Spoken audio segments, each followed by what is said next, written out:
मुख्यमंत्री पदाच्या उमेदवारीवरून महाविकास आघाडीत मोठा संघर्ष हा उफाळून येण्याची शक्यता वर्तवली जाते। कारण संजय राऊतांनी मुख्यमंत्री पदाचा उमेदवार द्यावाच अशी भूमिका घेतली आहे। तिथे काँग्रेस आणि शरद पवार यांच्या राष्ट्रवादीने मात्र राऊतांचा प्रस्ताव धुडकावून लावला आहे।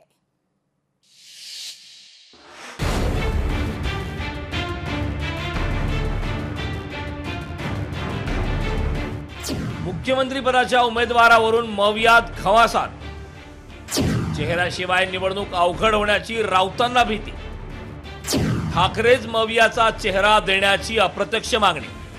बिन चेहऱ्यांचं महाविकास आघाडी किंवा बिन चेहऱ्याचं सरकार हे अजिबात चालणार नाही, लोक स्वीकारणार नाही, लोकांना चेहरा द्यावाच लागेल।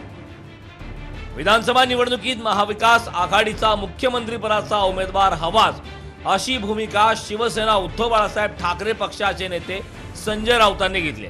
मुख्यमंत्री पदाचा चेहरा नसेल तर परिस्थिती अवघड होऊन जाईल अशी भीतीही राऊतांनी व्यक्त केली। राऊतांच्या या वक्तव्यावर काँग्रेसनं सावध भूमिका घेतली।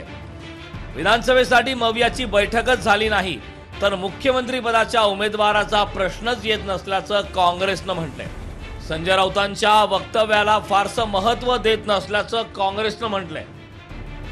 अजून कुठली जागा वाटपाची चर्चा नाही एक, आणि मला असं वाटतं की संजय राऊतांच्या बद्दलचं आम्ही भूमिका घेतलीच की त्यांच्या कुठल्याही वक्तव्याला कुठलंही कॉमेंट करायचं नाही असं आम्ही काँग्रेस पक्षाने निर्णय घेतलेला आहे। संजय राऊतांना मुख्यमंत्री पदाचा उमेदवार जाहीर करण्याची एवढी घाई का आहे असा सवाल राष्ट्रवादी शरद पवार पक्षाने विचारला। विधानसभा चुनाव में किसी चेहरे के साथ जाएंगे या चुनाव के बाद डिसाइड करेंगे कौन मुख्यमंत्री? हमारी महाविकास आघाड़ी की इकट्ठा बैठक नहीं हुई है, हम एकत्रित बैठेंगे और उसके ऊपर विचार विमर्श करेंगे। संजय राऊत ज्या उद्धव ठाकरेंचं नाव पुढे करत होते त्यांनाही मुख्यमंत्री पदाच्या उमेदवारीची फारशी घाई दिसत नाही। महायुतीमध्ये त्यांच्या अपयशाच्या धन्याचा चेहरा समोर येऊ द्या, कारण ते एकमेकाकडे बोटं दाखवते, तुमच्यामुळे आम्ही पडलो, त्यांच्यावर तो चेहरा येऊ द्या। आमचा महाविकास आघाडीचा चेहरा योग्य वेळेला आम्ही आणू, आणि आमच्या महाविकास आघाडीचा चेहरा माझा महाराष्ट्र आहे। लोकसभेच्या यशानंतर महाविकास आघाडीत आतापासूनच अंतर्गत लाथाळ्या सुरू झाल्यात। ही परिस्थिती अशीच राहिल्यास विधानसभा निवडणुकीआधीच मवियाची शक्ल पडल्यास आश्चर्य वाटायला नको। अजय अडसूळसह ज्योत्सना गंगणे, लोकशाही मराठी, मुंबई।